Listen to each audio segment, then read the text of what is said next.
Step 1. Occlusal plane. Hi everyone.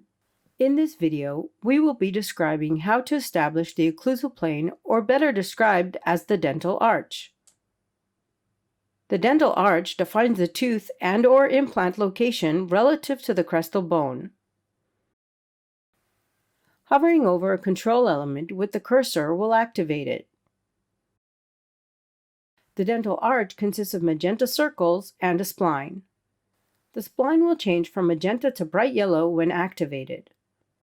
In addition, there are 6 control elements: 4 yellow beads and a yellow bracket, which will become bright yellow when activated. The dental arch can be shortened, lengthened, widened, rounded, and moved.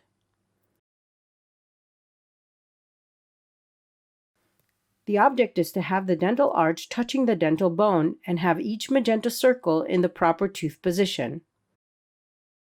Here you can see me activating and pulling the spline down to the bone level.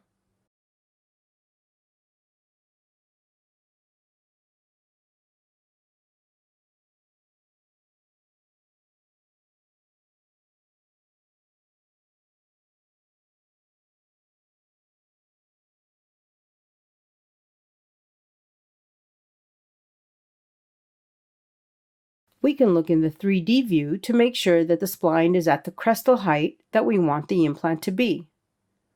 Once height and tooth positions have been chosen, you can improve the occlusion by clicking the Occlusal Plane button.